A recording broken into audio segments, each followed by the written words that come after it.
하나님 말씀 요한복음 12장입니다.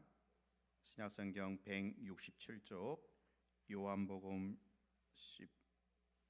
12장 신약성경 167쪽입니다. 요한복음 12장 12절부터 19절까지 보겠습니다. 그 이튿날에는 명절에 온 큰 무리가 예수께서 예루살렘으로 오신다는 것을 듣고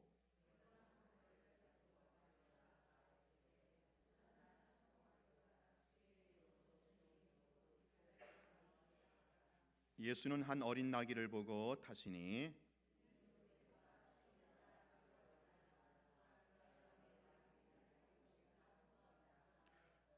제자들은 처음에 이 일을 깨닫지 못하였다가 예수께서 영광을 얻으신 후에야 이것이 예수께 대하여 기록된 것임과 사람들이 예수께 이같이 한 것임이 생각났더라.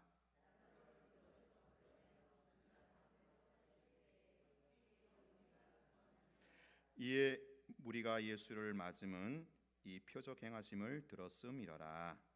바리새인들이 서로 말하되 볼지어다 너희 하는 일이 쓸데없다. 보라 온 세상이 그를 따르는도다 아니라. 아멘.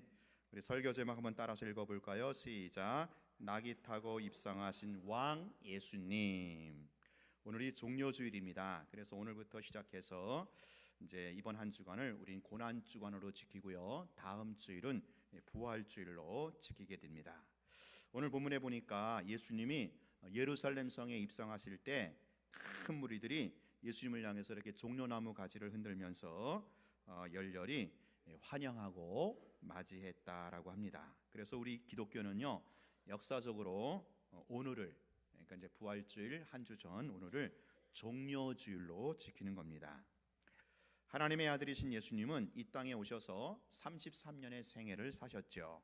그런데 예수님의 생애를 다루고 있는 이 사복음서를 보면 예수님의 그 생애 전체를 다루는 것이 아니라 3년간의 공생애를 중심으로 서술하고 있습니다. 그리고 그 3년 공생애 중에서도 바로 이 십자가에 달리시는 마지막 일주일을 굉장히 이렇게 부각시키고 많은 부분을 할애하고 있습니다. 예수님의 최후 일주일 사역 중에서 오늘 본문 예루살렘에 입성하는 이 사건이 바로 첫째 날에 해당하는, 일주일 중 첫째 날에 해당하는 그런 사건입니다. 이 본문의 사건은요, 사복음서에 모두 기록될 정도로 아주 중요한 사건이고요, 종료주일로 지키는 오늘 우리에게도 굉장한 메시지, 분명한 메시지를 던져주고 있습니다. 자, 예수님이 예루살렘에 입성하셨어요. 때는 유월절로 지키는 무교절 기간입니다. 이 유월절은요, 이스라엘의 절기 중에서 가장 큰 절기이고 명절이에요. 그래서 전국에서 수많은 사람들이 이 절기를 지키려고, 유월절 지키려고 예루살렘에 모였습니다. 예수님도 이 유월절을 맞추어서 입성을 하셨습니다. 백성들이 이 유월절을 지키면서 가장 중대한 행사를 치르는데 그것이 뭔고 하면 바로 양을 잡는 겁니다. 양을 잡는 거.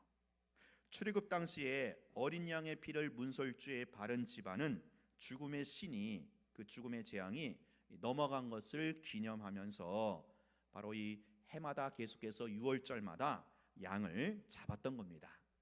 역사가 요세푸스에 의하면 해마다 유월절 때 잡힌 짐승의 수가 무려 25만 6천 마리였다고 합니다. 그러니까 25만 마리가 그 유월절 기간에 이게 도살을 당한 거예요. 그러니 예루살렘 전역이 이 피 냄새로 진동을 했다고 합니다. 자, 근데 예수님이 유월절 명절에 예루살렘에 입성을 하신 것은 그 일반 백성들처럼 양을 잡기 위한 것이 아니었습니다. 오히려 예수님이 유월절에 예루살렘에 오른 것은 그분이 친히 세상 죄를 지고 가는 어린 양이 되어서 십자가에 죽기 위해서 예루살렘에 오른 것입니다. 예수님은 앞으로 5일 후에 십자가에서 죽으실 거예요. 유월절에 어린 양으로서 십자가 제물이 되심으로 그를 믿는 모든 자들에게 죽음의 재앙을 면하게 하기 위해서, 명쾌하기 위해서 예루살렘에 입성을 하신 겁니다.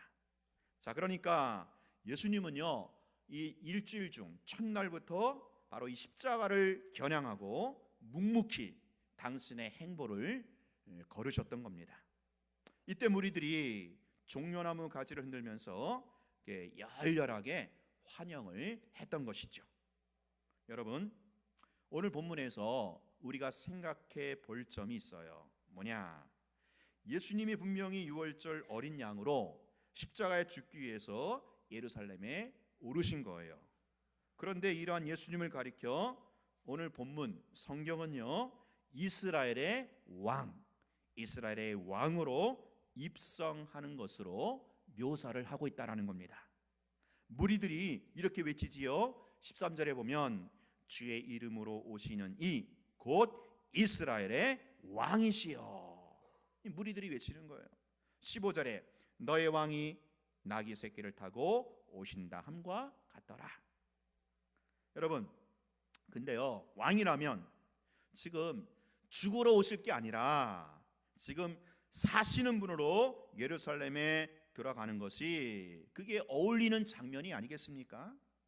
그리고 왕이라고 한다면 적어도 백마나 기마병, 꽃가마를 타고 입성해야 되는 거 아니겠어요? 근데 예수님은 무엇을 타셨다고요? 나귀, 그것도 어린 나귀를 타고 오셨어요. 여러분, 좀 어색하고 좀 이상한 그런 장면이지 않습니까? 이스라엘의 왕으로 오신 이가 왜 나귀 새끼를 타고 오십니까? 여러분, 문재인 대통령이 티코를 타고 우리 교회를 오셨다면 이거 얼마나 황당하고 민망합니까? 또한 왕으로 오신 이가 왜 죽음을 겨냥하고 죽음을 향하여 초점을 맞추고 있느냐 하는 것이죠. 오늘 이러한 본문이 또 이러한 장면이 우리에게 말씀하는 바가 무엇일까요? 첫째로, 나귀 새끼를 타신 예수님은 십자가에서 죽으심으로 이스라엘의 왕 되심을 입증하셨다라는 거예요. 16절에 보면 제자들은 처음에 이 일을 깨닫지 못하였다가 예수께서 영광을 얻으신 후에야 이것이 예수께 대하여 기록된 것임과 사람들이 예수께 이같이 한 것임이 생각났더라. 제자들도요, 처음에는 나귀 새끼를 타고 입성하신 예수님을 이해하지 못했어요. 그러다가 언제 깨달았다고요? 예수님이 영광을 얻으신 후에. 자, 그러면 요한복음에서 말하는 예수님의 영광의 때는 언제일까요? 부활하고 승천한 때가 아닙니다. 부활과 승천이 예수님의 영광이 아니에요. 요한복음에서 말하는 영광은 요한복음 12장 23절에 보면 이런 말씀이 있어요. 예수께서 대답하여 이르시되 인자가 영광을 얻을 때가 왔도다. 자, 그래서 이어지는 말씀이 24절에 내가 진실로 진실로 너희에게 이르노니 한 알의 밀이 땅에 떨어져 죽지 아니하면 한 알 그대로 있고 죽으면 많은 열매를 맺느니라. 무슨 말입니까? 한 알의 밀이 땅에 떨어져 죽어야만 열매를 맺을 수 있다라는 말인데, 이건 바로 예수님의 십자가 죽음을 가리키는 거예요. 당신의 죽음을. 예수님에게 있어서 영광이란 바로 십자가에서 죽는 거예요. 예수님이 십자가에 죽어야만 많은 구원의 열매를 맺는 겁니다. 이것이 바로 영광이 되는 거예요. 한 알의 밀알처럼 죽어서 열매를 맺는 방식, 이것이 바로 이스라엘의 진정한 왕이 걸어가시는, 취하시는 방식이다라는 거예요. 이스라엘의 진정한 왕은요, 이스라엘의 진정한 왕으로 오신 분은요, 자기가 죽고 다른 사람을 살리는 그런 왕이라는 것이죠. 근데 여러분 보세요. 지금까지 이스라엘의 왕들을 한번 보세요. 아니, 제국주의의 그 수많은 왕들을 보세요. 그들이 어땠습니까? 자기가 살고 백성들을 죽였던 거예요. 자기가 살려고 백성들의 피를 흘리게 했던 겁니다. 자기 혼자 살려고 백성들을 억압하고 착취했던 겁니다. 백성들은 왕을 잘못 만나서 죽어라 고생하고 망했던 것이죠. 여러분, 이 세상 임금들이 어떻습니까? 이 세상의 권력과 권세를 가진 자들이 어떻습니까? 자기 기득권을 계속해서 유지하기 위해서 피지배계층을 억압하고 착취하고 등을 쳐먹는, 이것이 세상의 임금들이 아니에요. 이번에 이명박 전 대통령이 구속되는 거 보면서 얼마나 속상합니까? 얼마나 기가 막힙니까? 그 대통령의 자리에 앉아가지고 얼마나 많은 국민들의 혈세를 그렇게 했습니까? 북한의 김정은과 공산 정권을 보십시오. 자기들의 배만 불리려고 수많은 인민들을 죽음의 사지로 내몰고 있지 않습니까? 이게 세상 임금들의 실정이라는 거예요. 그러나 여러분, 만왕의 왕으로 오신 우리 예수님, 이분은 어떤 분이십니까? 당신이 친히 저주와 형벌을 받으셨습니다. 당신이 고통을 당하셨어요. 급기야는 십자가에서 수치스러운 죽음을 당하셨어요. 왜요? 우리를 살리기 위해서요. 왜요? 우리에게 구원의 열매를 주기 위해서요. 여러분 기억하십시오. 이스라엘의 진정한 왕은 자기가 죽고 백성을 살리는 분이 이스라엘의 진정한 왕이라는 사실입니다. 왕은 죽어야 합니다. 왕이 죽지 않으면 백성이 죽게 돼 있어요. 백성을 살리려면 왕이 죽어야 되는 거예요. 죽음은 바로 참된 왕, 진정한 왕의 표시라는 거죠.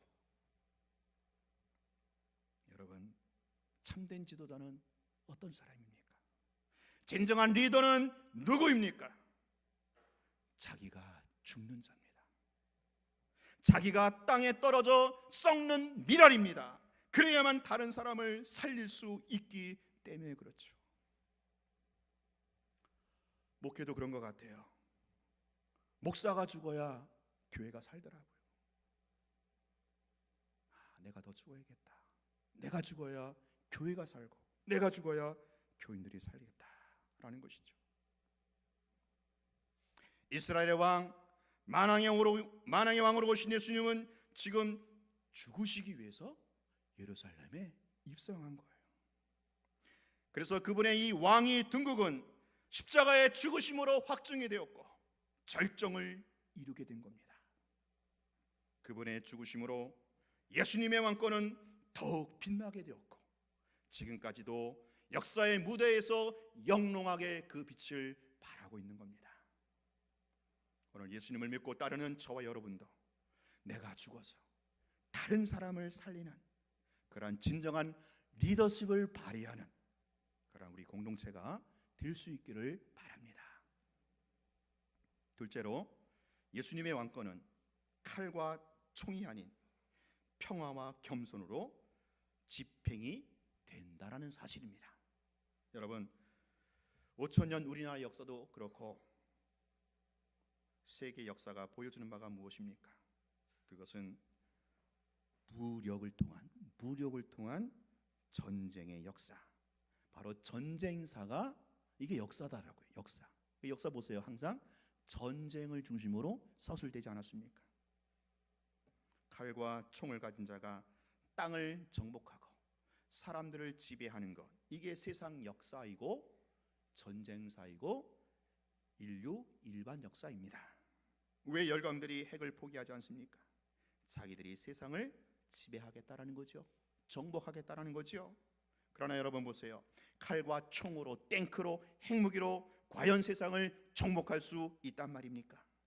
2차 세계대전 때 독일과 일본이 우리에게 보여주는 역사적 교훈이 있지 않습니까? 칼을 가진 자는 칼로 망하는 거예요. 총을 가진 자는 총으로 망하는 거예요. 핵무기를 가진 나라는 결국 핵무기로 망할 거예요. 이것이 역사의 법칙이고 순리입니다. 그러므로 여러분, 우리는 이것을 알아야 합니다. 이 세상은 하나님이 만드신 이 세상은 결코 무력이나 전쟁이나 칼로 정복되는 것이 아니라 바로 평화로만 하나님 만든 이 세상이 결국에는 정복이 된다라는 거예요. 궁극적으로는 평화가 이긴다라는 거예요. 이스라엘의 왕으로 예루살렘에 입성하신 예수님을 향하여 오늘 무리들이 종려나무 가지를 흔들며 맞이했다라고 합니다. 전통적으로 히브리인들에게 있어서 이 종려나무는 평화를 상징한다고 합니다. 마치 이제 비둘기가 평화 상징하는 것처럼 이 종려나무는 평화를 상징하는 나무예요. 오늘 사건이 참 재미있는 게 있는데 이 사복음서에 모두 나올 정도로 중요한 사건이라고 했잖아요. 이 예루살렘 입성이. 근데 다른 복음서에 보면, 요한복음 말고 다른 공관복음에 보면 무리들이 그냥 나뭇가지만 흔들었다 그렇게 나와요. 그런데 요한복음에서만 이 나뭇가지를 종려나무다라고 명시화하고 있어요. 요한은 왜 굳이 군중들이 흔들었던 나뭇가지를 종려나무라고 했을까요? 여러분, 원래 요한이 어떤 사람이었는지 아시죠? 공관복음에 보면 요한이 예수님에게 그런 요구하잖아요. 예수님, 주의 영광 중에 우리를, 그러니까 자기하고 형하고, 하나는 주의 오른편에, 하나는 좌편에 앉게 해달라고. 원래 이 요한이요, 예수님을 따랐던 불순한 의도가 뭡니까?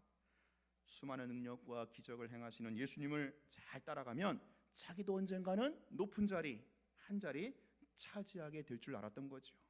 예수님이 로마 정부를 전복시키고 이스라엘의 왕이 오르게 되면 적어도 영의정 혹은 좌의정 감투라도 쓸 줄 알았던 겁니다. 이랬던 요한이 나중에 예수님의 십자가 사건을 똑똑히 목도하고 나서 그 요한이 어떻게 변화되었습니까? 예수님은 결코 칼이나 창으로 이스라엘의 왕에 오른 분이 아니었다라는 것을 요한이 깨닫게 돼요.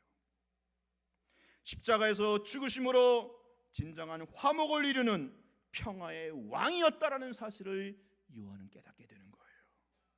그래서 우레의 아들, 번개의 아들이었던 요한이 나중에는 그 십자가 은혜를 체험하고 이 요한이 나중에는 사랑의 사도로 변화가 되어서 요한복음도 쓰고 요한 1, 2, 3서 요한계시록을 썼던 거예요. 요한은요, 예수님에게서 이스라엘의 진정한 왕은 바로 예수님처럼 무력이 아닌 평화의 방법으로 왕권을 행사한다라는 사실을 분명하게 목도를 했던 겁니다. 그래서 오늘 요한은요, 예루살렘에 입성하는 예수님을 향하여 군중들이 흔들었던 그 평범한 나뭇가지를 가리켜서 바로 평화를 상징하는 종려나무였다 이렇게 요한이 강조를 하는 겁니다. 예수님이 어린 낙이 타셨다는 것도 마찬가지예요. 이 부분은 구약의 스가랴 선지자의 그 예언이 성취되는 그런 차원이기도 하죠. 구약의 예언이 그 성취되는 차원에서 예수님이 나귀 새끼를 타신 거예요. 스가랴 9장 9절에 이런 말씀이 있지요. 시온에 따라 크게 기뻐할지어다. 예루살렘에 따라 즐거이 부를지어다. 보라, 내 왕이 내게 임하시나니 그는 공의로우시며 구원을 베푸시며 겸손하여서 나귀를 타시나니 나귀의 작은 것 곧 나귀 새끼니라. 그래서 이어지는 9장 10절에 보면 이런 말씀이 있어요. 내가 에브라임의 병거와 예루살렘의 말을 끊겠고 전쟁하는 활도 끊으리니 그가 이방 사람에게 화평을 전할 것이요. 자, 앞으로 그러니까 스가랴가 예언할 때, 구약 시대 스가랴가 예언할 때 앞으로 신약에 오실 메시아는 어떤 메시아라고요? 겸손하여서 나귀 새끼를 타고 오신대요. 그리고 그 메시아는 병거와 말과 활을 끊어버리고 마는 화평을 전하는 왕이라는 거예요. 예수님은 백마 타고 오시지 않았어요.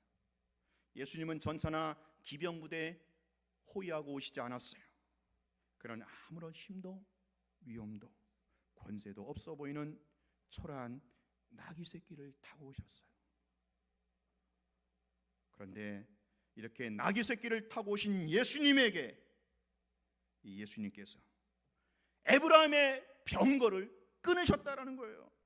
예루살렘의 말을 끊으셨다라는 거예요. 전쟁의 활도 끊으셨다라는 거예요. 십자가의 죽음 앞에 세상의 모든 권세와 지혜와 힘이 무릎을 꿇었다라는 거죠. 세상의 미련한 것들을 택하사 지혜 있는 자들을 부끄럽게 하셨고, 세상의 약한 것들을 택하사 강한 자들을 부끄럽게 하신 겁니다. 여러분, 오늘날 우리 교회가 세상을 이기는 방법이 무엇이라고 생각하십니까?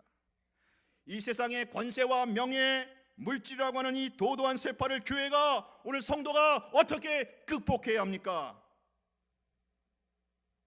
나귀 새끼를 타야 합니다. 십자가를 져야 합니다. 이것만이 세상을 이기는 유일한 능력이, 무기가 된다라는 거죠.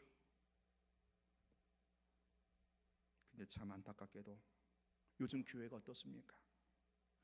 예수님도 안 탄 백마를 타려고 해요.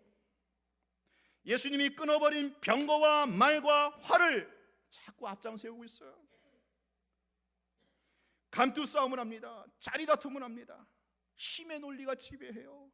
여기에는 필연적으로 금권이 동원되기도 해요. 맘모니즘이 교회를 오염시키고 있어요. 한국교회와 지도자들이 너무 돈을 밝히고 돈 앞에 양심도 명예도 팔아먹는다고 해요. 오늘이 종려주일이고 앞으로 우리가 고난주간 한 주간을 지킬 거예요. 여러분, 어떻게 이 한 주간 고난주간을 지내시렵니까?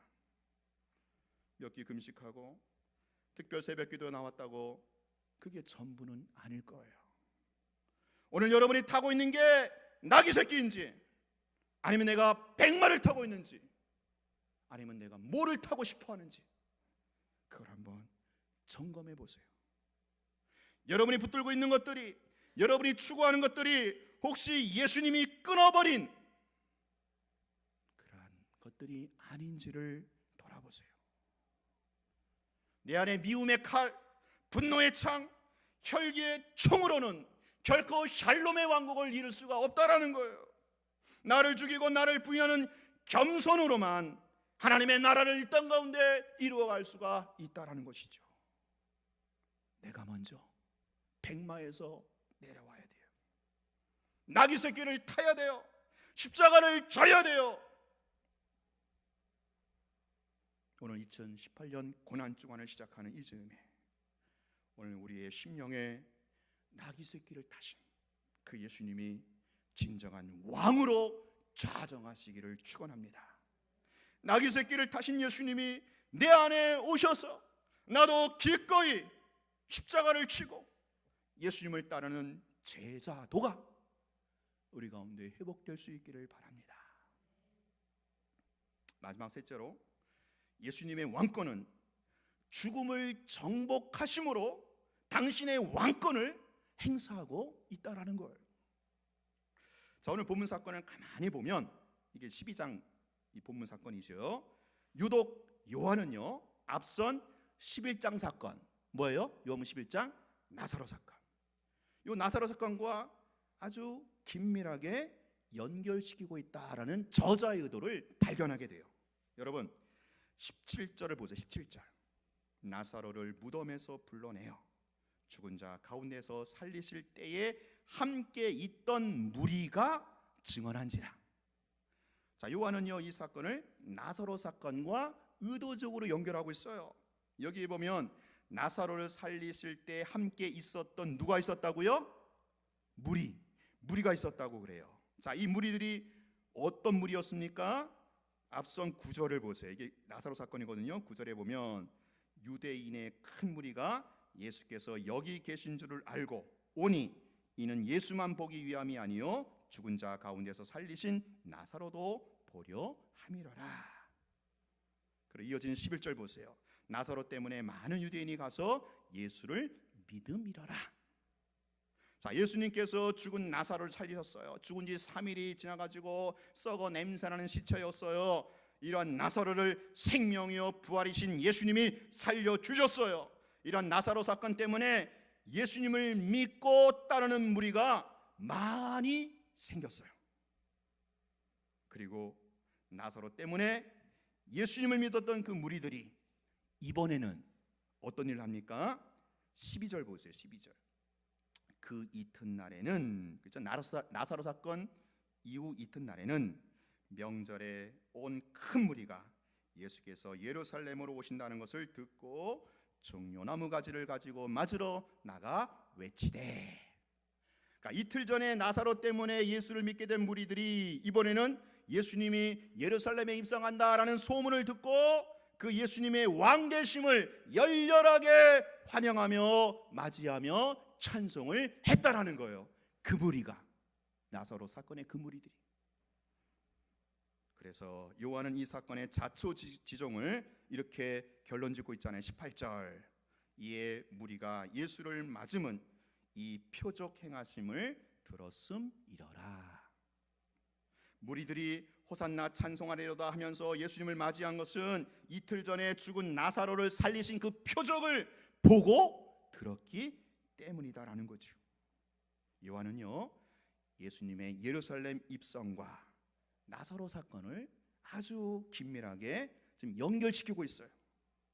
자, 그렇다면 이 본문이 예수님의 예루살렘 입성과 나사로 사건을 이렇게까지 연결하면서까지 요한이 전하고 싶은 메시지가 과연 무엇일까요? 13절을 다시 보겠습니다. 13절. 종려나무 가지를 가지고 맞으러 나가 외치되 호산나 찬송하리로다. 여기 보면 아주 특별한 동사가 나와요. 외치다에, 외치다, 외치되, 외치다라는 단어예요. 이게 헬라어로 크라우가조라는 단어예요. 이제 아마 여기서 이제 크라이가 이제 이렇게 파생된 것 같아요. 크라우가조. 이 단어는요, 신약 성경에 별로 안 쓰인 아주 독특한 단어예요. 우리말로 정확히 번역하자면 큰 소리로 고함치다, 큰 소리로 고함치다라는 말인데요. 이게 바로 크라우가조라는 말인데, 이 크라우가조가 똑같이 사용된 사건이 또 하나 있어요. 그게 앞선 요한복음 11장 43절 보세요. 11장 43절에 이 말씀을 하시고 큰 소리로 나사로야 나오라 부르시니. 예수님이 죽어서 수족을 배로 동인 채로 있던 나사로를 향해서 큰 소리로 외친 거예요. 나사로야 나오너라. 이때 쓰인 동사가 바로 크라우가조인데, 이 단어를 동일하게, 그러니까 예수님이 쓰신 이 단어를 이번에는 동일하게 군중들이, 무리들이 예루살렘에 입성하는 예수님을 향하여 큰 소리로 외치며 찬송을 했다라는 거예요. 여러분, 요한복음은요, 지금 죽은 나사로를 살리신 사건과 예수님이 이스라엘의 왕으로서 예루살렘에 입성하는 이 두 개의 사건을 서로 교환 혹은 서로 환치하고 있다라는 거예요. 여러분, 나사로 사건의 핵심이 무엇입니까? 죽은 사람을 살리심으로 예수님이 부활이요 생명임을 만천하에 보여주는 사건이죠. 그리고 예수님이 나귀 새끼 타고 예루살렘에 입성하는 사건의 핵심이 무엇입니까? 예수님이 만왕의 왕, 이스라엘의 왕으로 오셨음을 지금 그 데몬, 그죠? 이 시위를 통해서, 의식을 통해서 보여주는 사건이에요. 그러면 이 두 사건이 어떤 연관성이 있을까요? 여러분, 왕하면 여러분 어떤 게 가장 먼저 떠오릅니까? 바로 권세, 힘, 자리, 천하를 호령하는 권세, 힘이죠. 나는 새도 떨어뜨릴 권세를, 또 무기를 가진 사람이 바로 왕이에요. 요즘 대통령하고는요 잽이 안 돼요. 옛날 왕은요, 왕 자체가 신이에요. 왕은 무엇이든지 할 수 있는 힘과 권세를 갖고 있어요. 자, 근데 보세요. 한번 잘 생각해 보세요. 아무리 천하를 호령하는 왕이라 할지라도 그가 하지 못하는 것, 그가 정복하는 것이 하나 있을지니 그게 뭡니까? 바로 죽음, 사망이에요. 아무리 권세 있고 아무리 힘이 있는 왕이라도 죽음은, 사망은 그가 정복을 할 수가 없는 거예요. 중국 천하를 통일했던 진시황도 결국 불로초를 구하지 못했던 거죠. 네로도, 알렉산더도, 나폴레옹도, 그리고 히틀러도, 그리고 김일성과 김정일도 다른 모든 것은 가질 수 있었는지 모르지만 바로 이 죽음, 사망은 그들이 정복할 수 없었던 거예요. 그러므로 그들은 진정한 왕이라고 할 수가 없는 거예요. 그러면 이스라엘의 진정한 왕, 만왕의 왕은 어떤 왕이어야 맞습니까? 죽음을 정복하는, 사망을 정복하는 생명의 왕이어야 한다라는 거죠. 사망 권세 깨뜨리는 부활의 왕이어야 한다라는 거예요. 생명이여 부활 되시는 분만이 바로 만왕의 왕, 진정한 왕이 될 수 있다라는 거예요. 바로 예수님이 죽은 나사로를 살리신 이 사건을 통해서 예수가 부활이요 생명이심을 확실하게 보여주셨어요. 죽어서 썩어 냄새난 나사로를 향하여 수족을 배로 동인 채로 무덤에 있던 나사로를 향하여 큰 소리로 나사로야 나오너라, 나사로야 나오너라, 큰 소리로 고함을 쳤어요. 이 나사로를 살리신 예수님을 친히 그 자리에서 목도했던 무리들이, 군중들이 이번에는 예수님을 향하여 큰 소리로 고함을 치며 환영을 하며 찬송을 하는 거예요. 호산나 호산나 찬송하리로다. 주의 이름으로 오시는 이 곧 이스라엘의 진정한 왕이시라는 거죠. 호산나란 주여 우리를 구원하소서, 이런 뜻이죠. 어디서 구원합니까? 사망의 자리에서, 죽음의 자리에서 우리를 구원하소서. 여러분, 인간은요 죄로 말미암아 누구나 이 사망의 자리에서 다 갇혀 있었어요. 천하의 어떤 인간도 이 사망의 자리에서 벗어날 수가 없어요. 이 사망의 기운과 그 사망의 그림자가 짙게 들이오고 있어서 지금 살아있는 우리까지 사실은 엄습하고 있는 거예요. 이런 거 아십니까? 다음 달 4월이면 세월호 사건 4주기예요. 4월 15일. 제가 어떤 인터넷 검색을 해보니까 가슴이 참 아팠어요. 세월호 사건으로 자녀를 잃은 어머니 중에 한 분이 계시는데 이분이 4년 동안 거의 매일같이 진도 팽목항을 찾으신다라는 거예요. 여러분, 이게 자식을 가슴에 묻은 애미의 심정이겠지요. 얼마나 자식에 대한 그 그리움과 비련이 사무쳤으면 4년 동안 그러시겠어요. 여러분, 이 어머님이 4년 동안 살고 계셨지만 어디 그게 살았다고 할 수 있겠어요? 살아도 사는 게 아니죠. 죽은 자식과 함께 죽은 인생을 사는 거예요. 여러분, 이게 인생이에요.